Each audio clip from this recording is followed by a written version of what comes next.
Does having children make people happier? Most research from the past 2 decades has suggested parents are slightly less happy than those who don't have kids, who have less pull on their time and resources. But new research finds an important twist in that. It's not the kids, it's the cost of raising them. UW-Madison professor and author, our regular guest, Whelan, is back with us. Christine, good to see you. Good to be back. This is fascinating. Basically, it's having children makes people happier if you can afford it. Yeah, Are we reading that right? So the long-standing kind of conventional wisdom in social science was that a couple starts out quite happy and then takes a major dip in happiness at the birth of the first child and doesn't really fully recover until the kids are out of the house. But now then of course we asked, well then why do people have kids? If we know that it's going to make us, less happy, why do we do it? There had to be a kind of confounding issue there. And so now new research is showing that children bring us a lot of happiness. As long as we can afford to raise them, and as long as we can juggle that work-life balance that often doesn't even exist for most families. Does that ever come into the equation, though? People thinking of starting a family, can we afford it? No. Okay, we're going to wait. Is that realistic? Yes, increasingly it does. So increasingly we're seeing couples wait longer to get married to make sure that they're financially solvent, and then make decisions about children based on economic factors. You see a lot of fluctuation with the birth rates based on that.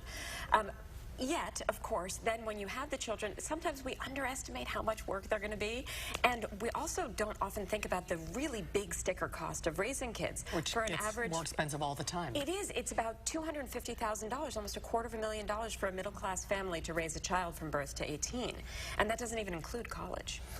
There's different kinds of happiness, too, right? Indeed. So there's 2 kinds of happiness, according to Aristotle, right? He talks about hedonic happiness and eudaimonic happiness. So hedonic happiness is happiness in the moment, things that really feel good and are just fun. Like eating brisket. Like eating brisket. I can't wait to get my slice. That will be hedonic joy, right? But then there's eudaimonic happiness. And eudaimonic happiness is that sense of a life well lived, and that you've sacrificed and you've built the relationships and really put a lot of effort into a life of meaning, right? Now, children can bring a lot of hedonic happiness in the moment here and there, but mostly having kids, raising a family is a eudaimonic effort. So you sit around the Thanksgiving table and you look around and you say, yes, I was probably just having a fight with them in the kitchen a minute before, but now I realize we're all around the table and we are a family. We've worked really hard to get here.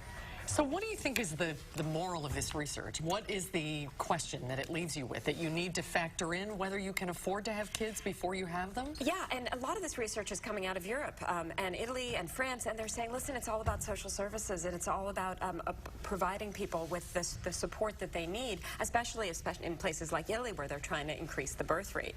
There's a wonderful researcher, Jennifer Glass, at the Council of Contemporary Families, a colleague of mine, and she's showing the same thing here in the United States. So really, it's about making sure that you have a support system. It's about changing our laws a little bit and getting some paid family leave, for example. And it's also about recognizing the costs, both in terms of time and money, that the kids are going to put on, and a strain on the relationship, and trying to minimize that so you can enjoy all those joyful moments too. Are the second and third children, if there are some, are they cheaper than the 280? Because no, they're hand-me-downs. They're not. Well, you know what? You can. So I had this with my daughters. I thought that there would be hand-me-downs, but they ended up being the same size. So no, I don't get economies of scale. There's no. I am really working discount. on that. No discount for multiple kids. And what about different kinds of parents? Did the research look at single parents, step parents? Yes. So it is. It gets much more complicated with more complicated parenting structures, right? So this is for kids who are the biological kids of both the parents. Okay. And that's what this research is looking at. And the news gets even more complicated and difficult when you have blended families and single moms, and life is challenging, but these children they bring us such joy, and so we want to kind of shatter that conventional wisdom that kids are the problem. In fact, it's all of the stressors around them, and when we mitigate that, maybe we can really embrace the joy of family life even more. And I think women don't talk enough about how hard it is in the beginning. It is such a miracle and such a blessing, but it is so hard, and women are afraid to talk about that because, I don't know, maybe you feel like it makes you guilty, or makes you look weak or or something. And, yeah. and actually, it's women who take the biggest happiness hit when with children, much more so than men.